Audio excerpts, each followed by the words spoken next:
Mayor बंगले में वरिष्ठ नेताओं का आवागमन जारी है। इस समय दो वरिष्ठ नेता बीजेपी के हमारे साथ में मौजूद हैं। जयवंतीबेन मेहता, बीजेपी की पूर्व सांसद और पूर्व राज्य कक्षा की बिजली मंत्री, और साथ ही स्मृति ईरानी जी। आइए हम उन दोनों से बात करते हैं। स्मृति जी, कैसे अनुभव रहे? आपकी स्मृति में अब कौन कौन से उनके चित्र शेष रह गए हैं? मुझे अभी भी याद है कि जब उनकी बीमारी की सूचना आई थी तब मैंने और आदित्य ने बात की, और मैंने आदित्य से कहा कि मैं उनके दर्शन तब करूंगी जब मेरे पूरे परिवार ने मुझसे कहा था कि हम सब इकट्ठे होकर दर्शन करने जाएंगे। और ये मेरे जीवन का सबसे बड़ा दुख है कि आज मेरा पूरा परिवार एकत्रित हुआ है उन्हें श्रद्धांजलि देने के लिए।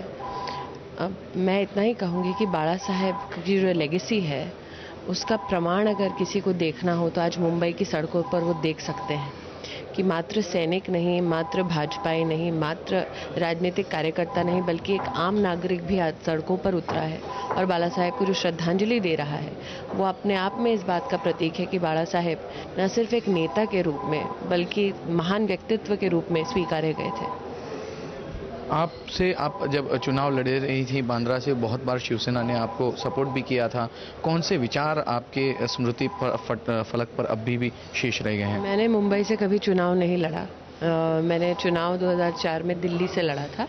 लेकिन हाँ, इतना ही कहूँगी कि जब मैं युवा मोर्चा में गई तब से लेकर अब तक जो मेरा एक सफ़र रहा है भारतीय जनता पार्टी में, उस पूरे सफ़र में मैंने देखा है कि चाहे आप किसी भी उम्र के, चाहे आप किसी भी कद के नेता या कार्यकर्ता क्यों ना हो, बाला साहेब के नेतृत्व के बारे में कुछ ना कुछ अनोखा, कुछ ना कुछ यादगार सबको लगता था।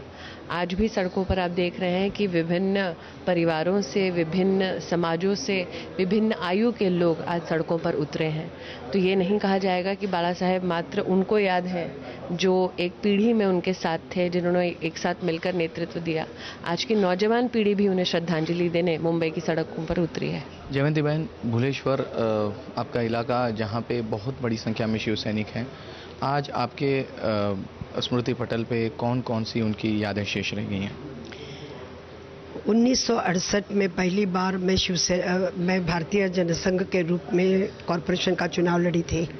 उस समय शिवसेना भी पहली बार चुनाव लड़ रही थी और शिवसेना के 40 से ज़्यादा नगर सेवक चुनकर आए थे।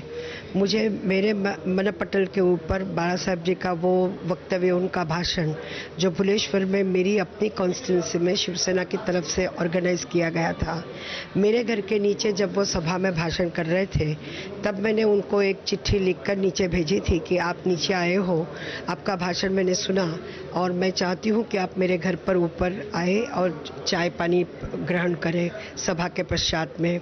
तो उन्होंने मेरे भेजी हुई मराठी में लिखी हुई चिट्ठी को सब जनता को दिखाया और ये कहा, जयवंतीबेन ये गुजराती नहीं है, ये मराठी है, इसका प्रूफ यदि आपको देखना है तो आप उनको आईने के सामने खड़ी करें तो वो मराठी दिखेगी और वैसे वो गुजराती दिखेगी।